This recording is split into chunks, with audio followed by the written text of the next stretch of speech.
Dito naman tayo sa breeding station. Ito mga kalapatids. Dito ko rin nilalagay yung mga pre-con. After ko mag-select, sinisingle cage ko sila dito. Dyan. Then, after, bago mag-breeding, dito na rin ako nagseselect. Kung sino yung mapili ko, based doon sa pamantayan ko na gagamitin, sila yung maisasalang ko sa breeding. Ito mga kalapatids. So, bali ano to sir? Alternate na ng hen tsaka kak o puro kak? Sa ngayon kasi katatapos ko lang ng breed ng summer race. Ngayon, yung mga ginamit kong breeder, yung iba na dito pa. Ito mga kalapatids. Ito. Tapos na pala si sir. Kala ko preparation naman to sir para sa North. Kasi hindi ko pa sila pwedeng isama doon sa madami kasi medyo stress pa yung ibon. Okay. More on mag-a-adjust sila doon sa colony. Kaya yung iba naiwan muna dito. Pero karaniwan na naiwan dito puro kak. Tapos meron din akong mga YB, yung mga naiwan pa.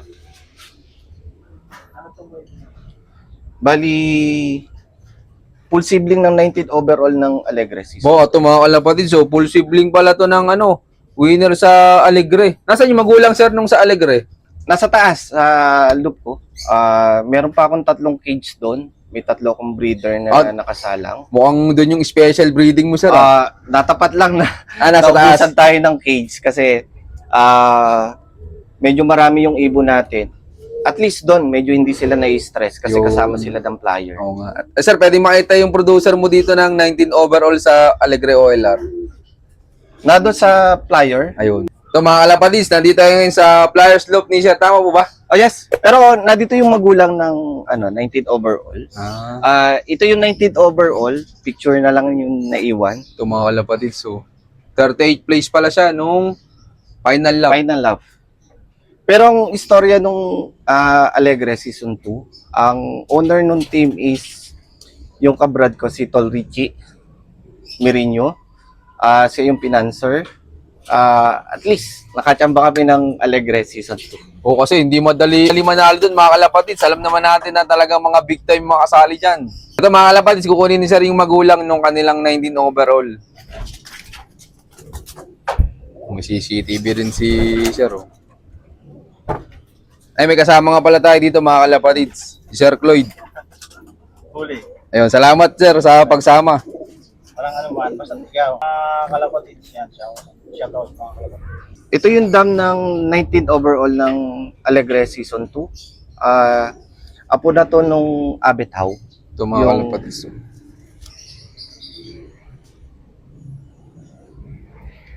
Way back 2020, clacker din to ng Tacloban. Hindi pala biro mga kalapatids yung ginawa nito. Klakar pala ng Tacloban to. Bali, ito rin yung lola sa side nung dam ng Tacloban champion sa Ulpa. Nitong 2026 na South Derby Race. Pang ilang subok mo dito sir sa breeding? Siguro 4. Kamusta naman sir yung sa 4 na best mong ginamit niyan sir? Yung mga anak na nito yung nagamit ko. Okay. Nag-produce na rin yung anak nito ng overall ng Norte way back 2024. Lap winner siya ng Piplap. Pero sir, pag magdadala kayo sa ibon sa OLR, anong ginagawa niyong preparation sa young bird? Ganun din. Regular breeding kung ano yung ginagawa ko sa conditioning. Tapos, sa selection kasi, datapat siya na breeding ko rin ng North. Kung sino yung mapipili ko dun sa mga pan-North ko, sila yung ipapasok namin sa Alegre. Regarding kung sino yung pinaka gusto namin ng hipo, kung ano yung performance ng bloodline, then nado na lang yung subok. Subok na lang kung ilalaban tayo sa dulo. Tapos sir, pag mga pisana, may mga binibigay ka ba bang supplement sa kanila pag isasali mo sa OLR? Karaniwan doon sa breeding din ng lahat, yung mga hinahalo sa patoka, yung grits, yung pero more on sa tubig lang ako nagbibigay. Anong pinakamadalas mong gamit dito sir na supplements na inahalo sa tubig? Yung pinakang effective para sa iyo Yung sir? pinaka-effective, nandiyan yung ano nga ba tong kulay pink? Vitamin Pro Tapos yung meron din ako yung sa calcium, tapos honey. Tapos Anong gamit niyo sir na calcium? yung sa calcium po kasi ginagamit ko siya regarding sinusubo ko na doon sa magulang. Yung calcium lactate lang. Oo, gumagamit ayos. ako pula-puti. Ayan yung mabenta sa puncher yung dati. Saka- Dati sir, magkano ba presyo nung inabot nyo na mura na puti? Kasi matagal na kayong puncher sir eh. Siguro mga 18 Oo, 18 pesos. lang, 18 lang dati mga lapatis, ngayon 50, 55 na. Tapos sir, wala na kayong ibang gamit na supplements sa breeding. Sa breeding, kasi nag-i-start yung conditioning ko sa selection eh. Regarding dun sa mula stock loop, bago ko siya ilagay dun sa pre-con, kinukondisyon ko na sila. Medyo mahaba pala sir preparation mo sa breeder, no? Siguro inaabot ng buwan, pero same lang naman eh. Everyday routine, wala naman tayong intention na magkasakit yung ibon. Kaya kung ano yung maibibigay natin na available na mga supplement, binibigay ko na kahit nasa stock sila. Sabagay. Mga herbal sir, anong madalas mong gamitin sa loop mo? Nagtry ako oregano. Pero may ginagamit tayo yung sa natural, yung natural line. At least mas madali yun, hindi na ako magbe-blender. Magmi-mix na lang ako sa tubig. Tapos sir, pwedeng makita yung kaparistan. Nandito pa po ba? Na dito. Ito mga kalapatis, yung kaparis. Anong style ng breeding to sir? Yun nandyan? Wala, extra breeding lang. Kumbaga para nakakapag-exercise yung breeder sir. Plano ko kasi, gawin ko siyang motivation lang yung style ng flyer ko. Pero dahil may binibreed ako na sabihin na natin mga special para sa akin, dito ko na lang sila nilagay sa taas. Ayan, ito mga kalapatis. Tatlo sila. Ayan, yung 3 cage. Tapos iba pala dito sir, panlaro. Oo, panlaro. Ang kinis mga kalapatis ng pulaw. Nagpapabideo sa atin, oh. Ito isang gusto lumabas. Teka, palabasin muna natin si sir at baka may mga labas pang ibon. Ako, mapagbabahid pa tayo. Bali ito, sir, yung sire ng 19 overall sa Alegre Season 2. Finisher din siya ng Tacloban. Tacloban lang siya bumutas. Sayang, ito mga kalapatis, oh. Tacloban lang. Ilang araw sir bago umuwi ng Tacloban? Siguro 2 days. Kaya pala sila pinagpares mo sir para sa Tacloban, no? Tapos, full sibling din to ng sire ng Tacloban champion sa Ulpa. Nanay, tatay, magkapatid. Brother sila nung sire ng sa Ulpa. Talagang magaling yung bloodline nila mga kalapatids. Ay, ano palang baseline na to sir? Bali ito, sir, kombinasyon din ng 3-way cross ko. Pencil Turbo Emil. Apo rin to nung Emil na matanda. Ayos to mga kalapatids, oh. Pang ilang gamit mo pala sir sa ibon na yan? Siguro marami na rin. Kasi unang anak nito, nirace namin sa season 1 ng Alegre.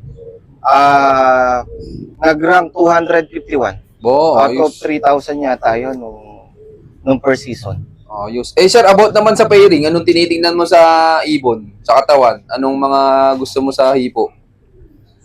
Regular lang. Pag sakak sir, anong gusto mo?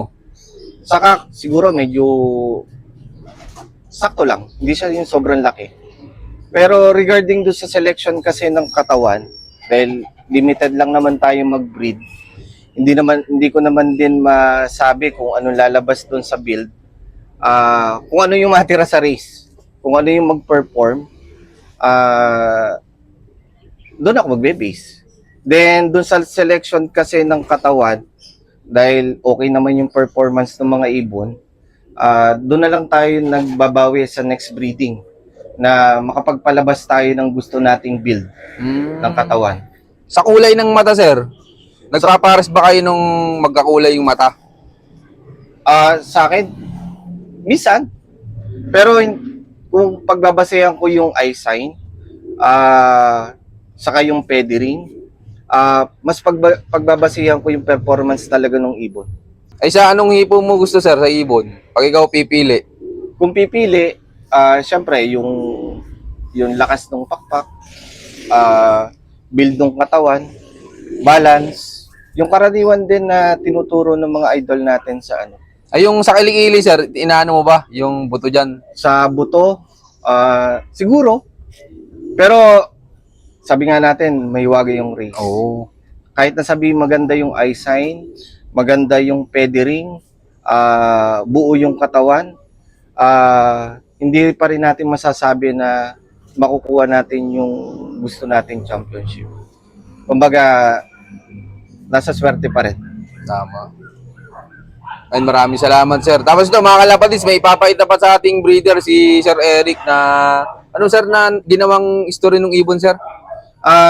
Siya yung isa nun, yung magulang ng first overall sa BBCR, lap champion ng Calbayog, OB1, OB2, FR3. Siya rin yung first overall sa area. Ayos, ang angas. Super set winner. Ayos, and tignan natin mga kalapatids. Let's go. Yun, shoutout sa inyo lahat mga kalapatids. Maraming salamat sa solid yung suporta. At syempre, bago ulit matapos tong video to, meron tayong pa-shoutout. Shoutout kay Boss Joseph Balboa at kay Sir Francis Lake Santos at syempre sa Certeza family. Shoutout po. At shoutout din kay sa NB Diagnostic Dog and Cat Bite Center. At sa Oyang Sari-Sari Store, yan, punta kayo dyan mga kalapatids. At shoutout din kay Regan Pajardo at kay Luigi Lerona, yan, magaling na panser din yan. At ito pa, isa pang magaling na panser din mga kalapatids, shoutout kay Boss Richard Caparas. Yan, maraming salamat sa solid support ng lahat. Siyempre, salamat din sa patuloy na pagtangkilik ng ating Kalapatids Feeds. Tapos siyempre, abangan nyo yung last part kung napanood yung video. So, yun lang mga kalapatids. Keep watching and God bless you all. Thank you.